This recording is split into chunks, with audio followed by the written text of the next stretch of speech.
আসসালামু আলাইকুম ভাই বোনেরা, আপনারা সবাই কেমন আছেন? আশা করি যে যেখানে আছেন ভালো আছেন, সুস্থ আছেন। আলহামদুলিল্লাহ, আমিও দোয়া করি সব মায়ের সন্তান ভালো থাকুক, সুস্থ থাকুক, আল্লাহ সুস্থ রাখুক।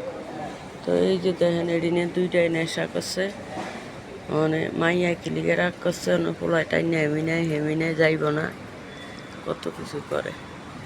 তো এই ভাই বোনেরা, আপনার কাছে একটা প্রশ্ন।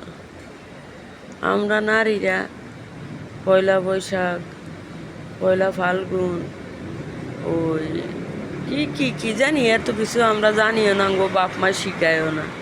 স্বামী নতুন কাপড় না দিলে, ঘুরতে না লইয়া গেলে, ইলিশ পান্তা না খাইলে এড়ি লিয়ে ঝামেলা হয়। তো এই ঝামেলা কি লিগে হয় বুঝি না। আমরা পয়লা বৈশাখে, পয়লা ফাল্গুনে বা যে কোনো অনুষ্ঠানে, যে কোনো দিনে আমরা স্বামীর জন্য নামাজ পড়িয়া দোয়া করুম, আল্লাহ যেন স্বামীরে সুস্থ রাখে, ভালো রাখে, যেন জানে মানে ভালো রাখে, কামাই রুজিতে আল্লাহ বরকত দেয়। আমরা গর্ব হইয়া দোয়া করবো, স্বামী সুস্থ থাকবো। না আমরা একদিন ফান্তা ভাত ইলিশ মাছ খামো, নতুন কাপড় কিনলাম, সারা বছর আমরা কোথায় যাবো, কই যাবো, কি করবো?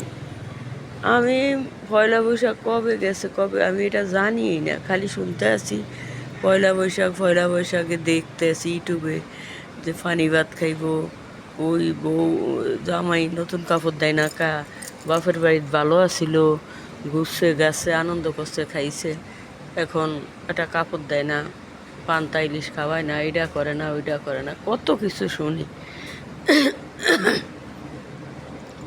বোনের আগো আপনার কাছে একটা রিকোয়েস্ট, স্বামীরে প্যারা দিবেন না। এই স্বামী নামের বটগাছটা আপনার জীবনের শেষ ছায়া। এই ছায়াটা যদি আপনি চাই গিয়া আপনি হায় হায় করে মরবেন, যেন নাই সেই জানে যেন কি। আমার আজকে কতগুলা বছর আমার জীবনে তো হারাইয়া গেছে, আমার স্বামী নেই বলে নাই দেখে এই কথা কন না। থাকলেও কখনো আমরা পয়লা বৈশাখ এই কাপড় ওইটা সেইটা স্বামী যাই না দিছে আলহামদুলিল্লাহ বিল্লা তাই খাইছি, কিন্তু কখনো স্বামীরে ফেরা দিই না, কিন্তু আপনারও দিয়েন না। গরিবের জন্য শুক্রবার হইল এটা হজের দিন, এই দিন আমগো হজ, আমরা টাকা পয়সা নিয়ে হজ করতে যাইতে পারি না, হজ করতে পারি না, আল্লাহ আমগো তৌফিক দেয় না। তো ভিডিওটা ভালো লাগলে অবশ্যই একটু